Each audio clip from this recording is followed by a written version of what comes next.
बिस्मिल्लाहिर्रहमानिर्रहीम। अस्सलाम वालेकुम दोस्तों, मैं मोहम्मद उस्मान एक नई वीडियो के साथ। उम्मीद है आप सब लोग खैरियत से होंगे। पिछली वीडियो मैंने इंग्लिश में बनाई थी और वो थोड़ा साबित करना था कि यार मुझे इंग्लिश आती है थोड़ी। मुझे पता है आप लोगों में से बहुत सारे लोगों को जो है वो उसकी समझ कम आई होगी, फिर भी इसलिए मैं जो वाक़या जो हमारे पकड़े जाने का था, पहले दिन का और आखिरी दिन का जब पकड़े गए वापसी पे क्या हुआ, उसको इंशाल्लाह इस वीडियो में रिकवर करूँगा कि कैसे हम गए, स्टार्ट लिया और फिर आखिरी दिन वाला। दरम्यान वाला मैं इसलिए नहीं बता सकता क्योंकि वो रास्ता एक्सपोज हो जाता है जिस रास्ते पे मैं जा रहा था, इसलिए जब इंशाल्लाह इटली पहुंच जाऊंगा तो आप लोगों को उस पूरे रास्ते के बारे में इंशाल्लाह इन डिटेल बताऊंगा। फ़िलहाल इस वीडियो में इंशाल्लाह पहले दिन की और आखिरी दिन की कारगुजारी जो थी वो सुनाऊँगा, तो ये पूरी देखें और अपने दोस्तों के साथ शेयर करें। अगर आपको पसंद आए तो उसको लाइक करें, चैनल सब्सक्राइब करना मत भूलें अगर आप इस चैनल पर नए हैं।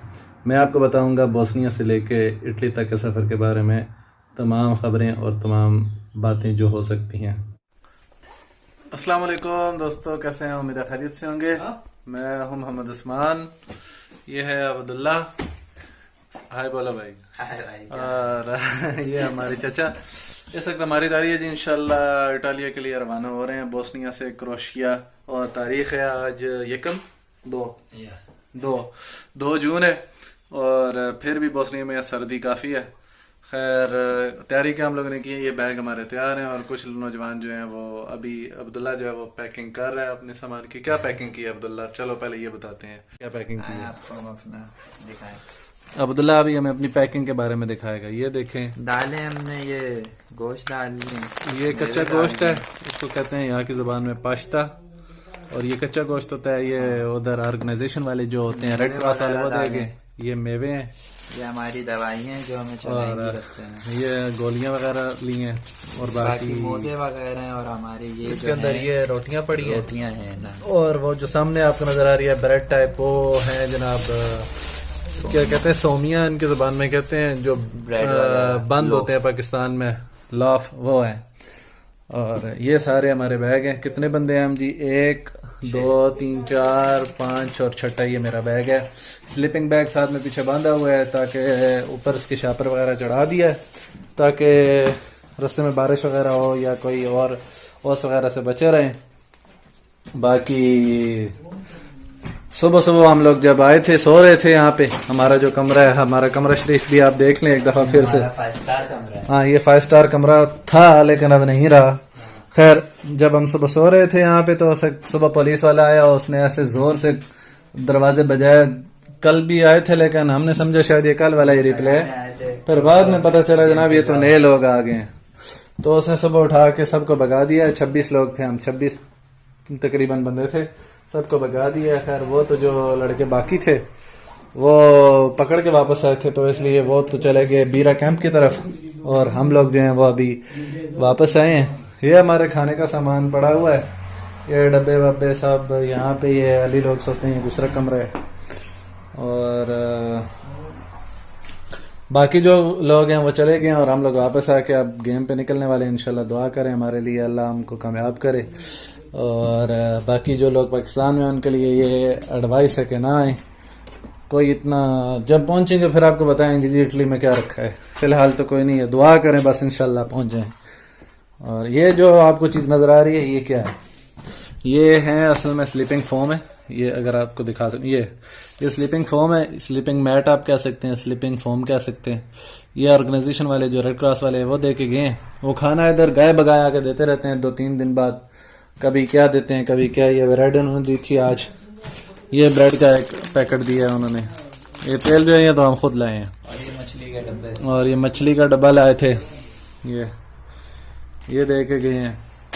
उसके बाद ये एक चिकन का डब्बा दे के गए हैं जी। ये यहाँ का जो चिकन क्या कहते हैं अपना रेडी टू कुक होता है, पैक्ड बॉइल्ड चिकन होता है, ये दे गए हैं। तो ये था आज का समाचार। उम्मीद है आपको पसंद आया होगा और पसंद आया तो लाइक ठोकें, दोस्तों में शेयर करें और सब्सक्राइब करना मत भूलें। तो बिलाखिर हमारी अभी तैयारी है इंशाल्लाह। दिन के कितने बजे जनाब? 1 मिनट, दिन के 3 बज चुके होंगे। 3 बजे, तारीख 2 जून और इटली के लिए रवानगी हमारी इंशाल्लाह। और दुआ करें हमारे लिए। कितने बंदे हैं? 5। और छठा हमारा चाचा आगे चल रहा है और बलद है हमारा। वाली पहाड़ी बॉर्डर है, उसी पहाड़ी को क्रॉस करके हम लोग जाएंगे। और दुआ करें हमारे लिए, अल्लाह खैर करे, इंशाल्लाह बखैर और आफियत पहुँचें और कोई भी इधर ना आए। बड़े जलील हो रहे हैं। और इस जो पहाड़ी है इसकी बुलंदी इस वक्त 1400 मीटर के लगभग है। तो आप खुद हिसाब लगा सकते हैं। जो K2 है उसकी जो बुलंदी है वो है 8611 मीटर, यानी ये तकरीबन K2 इससे 5 गुना बड़ी होगी। 5 भी नहीं बल्कि 4 गुना बड़ी होगी। तो कहने का मतलब है कि अगर हम इसको 4 दफ़ा क्रॉस करें तो माउंट एवरेस्ट K2 को हमने क्रॉस कर लेनी है। इतनी बड़ी पहाड़ी है और इस पहाड़ी को क्रॉस करना ही पहला इम्तिहान है जो बहुत मुश्किल है। उसके बाद हम लोग पहाड़ी पे पहुंचे और पहाड़ी हम लोग ने क्रॉस करनी शुरू की। पहाड़ी पे हम लोग काफ़ी थक गए थे क्योंकि सीधी बिल्कुल पहाड़ी है और उसे क्रॉस करना काफ़ी मुश्किल होता है, पूरा दिन एक लग जाता है। तो हम लोग तकरीबन दिन में 3 बजे यहाँ से चले थे, जो घर है या जहाँ पे हम लोग रह रहे हैं यहाँ से हम 3 बजे चले थे और मगरिब के बाद 8 साढ़े 8 बजे हम लोग पहाड़ी पे पहुँचे थे। लेकिन बॉर्डर क्रॉस हम लोगों ने नहीं किया क्योंकि रात हो गई थी, अंधेरा था और जो पहाड़ी है वो बिल्कुल सीधी है। तो वहीं पे एक थोड़ी सी बहुत ही तंग सी जगह देख के हम लोगों ने जो है पड़ाव डाल लिया, वहाँ पे जा सो गए। सुबह तकरीबन 4 बजे हम लोगों ने फिर अपना अगला सफ़र शुरू किया और जो बॉर्डर क्रॉस करके एक रोड आता है वो क्रॉस करके हम लोग वहाँ पे पहुँच गए। अब यहाँ तक मैं आप लोगों को बता रहा हूँ। इसके बाद जो दरमियान वाले दूसरा और तीसरा और चौथा दिन था वो हम स्किप कर रहे हैं। वो इंशाल्लाह मैं आपको नेक्स्ट कभी ज़रूर इंशाल्लाह बताऊंगा। जो क्रोएशिया में हमारे 3 दिन थे, क्योंकि उसमें फिर मेरा रास्ता एक्सपोज होने का ख़तरा होता है, तो मैं इसलिए वो वीडियो नहीं बना रहा। इंशाल्लाह दुआ करें मैं जल्दी इटली और जर्मनी इंशाल्लाह मैं पहुँच जाऊँ, तो फिर आपको इंशाल्लाह पूरी की पूरी जितनी भी मेरे पास डिटेल है वो आपको मैं इंशाल्लाह ताला दिखाऊँगा और इंशाल्लाह शेयर करूँगा। और इसके बाद बताऊँगा आखिरी दिन क्या हुआ। एक दफ़ा फिर से बारिश की वजह से हमारे सफ़र को स्टॉप लग गया। बारिश हो रही है, ये जंगल है, वो ऊपर पटड़ी है और अभी हम अपना बैठने की तैयारी कर रहे हैं। नीचे भी शापर जो पॉलीथीन का बैग है ये डालेंगे और ऊपर भी एक बांधेंगे। उसकी तैयारी आपको दिखाते हैं वो कैसे करते हैं। चलो जी, डंडे लेके आओ ना। अल्लाह। तो फिर हमारा ये 5वां दिन था। मेरा दोस्त था साथ अली, जो उसने कहा था कि हम इस तरह, मेरे और भी काफ़ी सारे दोस्त पटड़ी के ज़रिए पहुंचे थे। पटड़ी पे वो पैदल रात को चलते थे 4 से 5 घंटे और फिर दिन में सो जाते थे। ये तकरीबन 4 से 5 दिन का सफ़र होता है। 5 दिन का सफ़र। एक तो ये है कि क्रोएशिया सारा पहाड़ी इलाका है, टोटल पहाड़ी इलाका है। क्रोएशिया और स्लोवेनिया और बोस्निया ये सब पहाड़ों पे बने हुए हैं और यहाँ पे काफ़ी सारे झीलें वगैरह होती हैं। दरम्यान में काफ़ी सारे टूरिस्ट एरियाज़ हैं, जैसे कि आपको कुछ वीडियोज़ में मैं बता भी चुका हूँ, दिखा भी चुका हूँ आपको। बोस्निया जब मैं ट्रैवल कर रहा था मालगाड़ी के, तो आपने देखा होगा पूरा का पहाड़ी सफ़र है। तो जब जो मालगाड़ी होती है, जो ट्रेन होती है, ट्रेन का ट्रैक होता है, वो बिल्कुल सीधे रास्ते पे, प्लेन रास्ते पे बनाते हैं। पहाड़ी के अंदर से वो नहीं खींच सकती, इसलिए सुरंगें जहाँ से पहाड़ी आती है वहाँ से सुरंग बना लेते हैं और जो ट्रैक होता है वो बिल्कुल सीधा होता है, तो वो थोड़ा कंफर्टेबल भी होता है और बंदे को जो है वो तंग नहीं करता। इसलिए मैंने सोचा चलें ठीक है, 5 दिन हम लोग रोज़ाना 4 घंटे के लिए रात को चला करेंगे पैदल, और अगर दिन में हम लोग थोड़ी बहुत और अगर चलना हुआ तो उससे हमारी जो है वो थोड़ी और मज़ीद दिन का जो चलना है वो सफ़र है वो कम हो जाएगा। लेकिन रात को जो है वो हम लोग पैदल चलेंगे। मगर बदकिस्मती से उस दिन हमारी बदकिस्मती थी, हमारे कुछ दोस्त और भी बाद में पहुँचे हैं, 2 जो 5 दिन पैदल पटड़ी पे चले हैं। लेकिन हमारी बदकिस्मती थी, हम लोग 3 घंटे नहीं चल सके। पटड़ी पे चढ़े हैं और 3 घंटे चढ़े आगे, वो रात को अंधेरे में बैठे हुए थे पुलिस वाले और शराब पी रहे थे और इंतज़ार में बैठे थे। उनको और कोई काम नहीं था, वो सिर्फ बैठे थे वहाँ पे एक किस्म का नाका बना के। उनको पता था कि भाई यहाँ से कोई ना कोई गुजरेगा तो उसको हम पकड़ लेंगे। वहाँ पे बैठे हुए थे, शराब पी रहे थे और हम गलती से जो लाइट तो जला नहीं सकते थे, इसलिए सीधे के सीधे जाके उनके ऊपर खड़े हो गए। उन्होंने लाइटें ऑन कर ली, लाइटें ऑन करके उनके पास डंडे थे, राइफलें थी। उन्होंने फिर हमें हैंड्सअप करवा लिया और लाइटें ऑन कर ली और हमें बिठा लिया। वहाँ से उन्होंने फिर हमें पटड़ी के अब रास्ता जो था जहाँ पे उन्होंने गाड़ी खड़ी की थी वो काफ़ी पीछे था, तकरीबन 1 किलोमीटर आगे था। तो वहाँ पे उन्होंने गाड़ियाँ खड़ी की हुई थी, जो पटड़ी के अंदर, वो पहाड़ियों के अंदर जो साइडों पे पहाड़ी होती है, दरम्यान में पटड़ी थी, तो उस पे वो काफ़ी अंदर, तकरीबन 1 किलोमीटर अंदर आए हुए थे। तो वहाँ से फिर उन्होंने पैदल चला के उस रास्ते तक लेके गए जहाँ पे उनकी गाड़ियाँ खड़ी थी। वहाँ पे फिर उन्होंने हमारी तलाशी वगैरह की, सामान लिया, मोबाइल मेरा ले लिया और 2 मोबाइल और हमारे पास थे वो ले लिए। जो जिस मोबाइल से भी मैं वीडियो बना रहा हूँ ये हम यहीं पे छोड़ के गए थे, और इमरजेंसी की सूरत में कि अल्लाह ना करे अगर हम पकड़े गए तो फिर वापसी पे जो है वो इसको इस्तेमाल करेंगे। तो ये हमें मिल गया वापसी पे, तो ये बच गया। बाकी जो हमारे पास 3 मोबाइल थे, एक मेरा मोबाइल था MI का, एक लड़के अब्दुल्ला के पास था वावे का, और एक चाचा के पास था सैमसंग का। वो 2 तो तकरीबन इतने अच्छे नहीं थे, लेकिन जो MI का मेरा मोबाइल था वो काफ़ी बड़ा नुकसान हुआ है मेरा, वो उन्होंने ले लिया और उसने तोड़ा भी नहीं, वो अपनी जेब में रख लिया। उसमें से वो लोकेशन वगैरह चेक कर रहे थे, लेकिन उसके बहाने उसने अपनी जेब में डाल दिया और जेब में डाल के वापस नहीं दिया। बाकी जो पावर बैंक थे हमारे साथ, वो पावर बैंक उन्होंने हमारे शापर में डाल लिए, और एक मोबाइल जो वावे वाला था वो उधर ही तोड़ दिया, और दूसरा सैमसंग वाला था वो ऑलरेडी ख़राब था, तो मेरे वाला उसने अपनी जेब में डाल लिया। जो हवावी वाला था उसको उसने उधर ही पाँव के नीचे दे के वो पत्थर के ऊपर रखा और ऊपर से पाँव मारा, उसको उधर ही तोड़ दिया।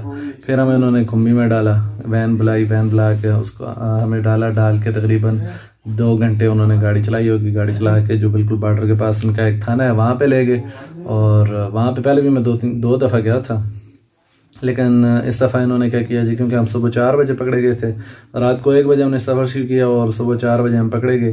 तकरीबन 3 घंटे हम पैदल चले।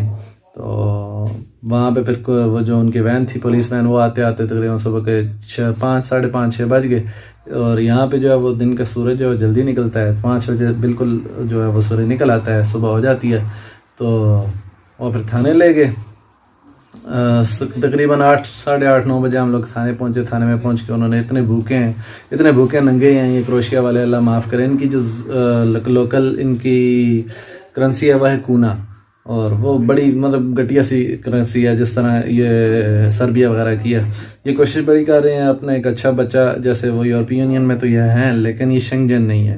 यूरोपीय यूनियन शेंगेन का क्या ये वो अपना मसला है, ये इंशाल्लाह आपको मैं पूरा जो मसला परेशानी है ये मैं इंशाल्लाह समझाऊंगा इंशाल्लाह किसी नई वीडियो में, अगली वीडियो में इंशाल्लाह। और ये कोशिश कर रहे हैं कि हमें शेंगेन में किसी तरह डालें। 2013 में इन्हें यूनियन में दाखिला मिला था, यूरोपीय यूनियन में जो 29 ममालिक हैं उनमें से एक ये भी थे 2013 में।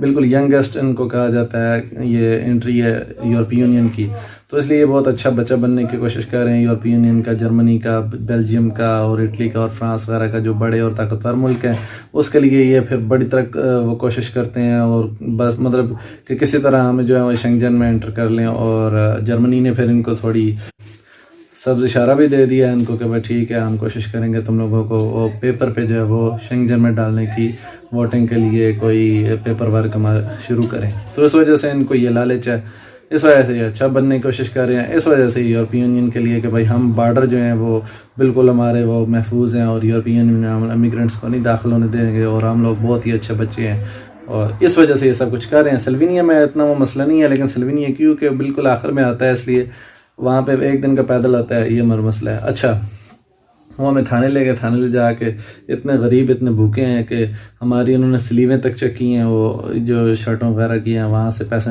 बस एक ही बात कह रहे थे, मनी मनी मनी, हमें पैसे दो। तो खैर जिससे निकले उससे ले लिए, जिससे नहीं निकले उससे नहीं लिए। सुबह जाके हमें उन्होंने वहाँ पे एक गैराज था जो थाना था, थाने के पीछे उनकी गाड़ियाँ खड़ी करने की जगह थी, वहाँ पे एक गैराज उन्होंने बनाया हुआ था पहले से और ख़ाली किया हुआ था, वहाँ पे उन्होंने हमें जाके बंद कर दिया। फिर मैं क्या हुआ और उसके बाद रिपोर्ट तक के प्रोसेस का जो, और फिर वापस हम घर तक कैसे पहुँचे उसके बारे में इंशाल्लाह नेक्स्ट वीडियो में बताऊंगा। और ये सारी कहानी सुनने के लिए अगर आप नए हैं तो चैनल सब्सक्राइब करना मत भूलें। मैं इस वक्त बोस्निया में हूँ और क्रोशिया और स्लोवेनिया क्रॉस करके इंशाल्लाह इटली जाने की कोशिश कर रहा हूँ, और बहुत सारे पाकिस्तानी ये काम करते हैं और उनके ऊपर क्या बीतती है, कैसे जाते हैं, इस प्रोसेस का नाम डंकी है। इसके बारे में जानने के लिए चैनल सब्सक्राइब करना मत भूलें और साथ में घंटी वाला नोटिफिकेशन वाला बटन दबाना ना भूलें। मिलते हैं नेक्स्ट वीडियो में, तब तक के लिए अपना ख्याल रखें, अपने दोस्तों का ख्याल रखें, आसानियाँ बांटें ताकि आपके लिए भी आसानियाँ पैदा हो सकें। अल्लाह आपको आसानियाँ बांटने की तौफीक अता फरमाए। अस्सलाम वालेकुम।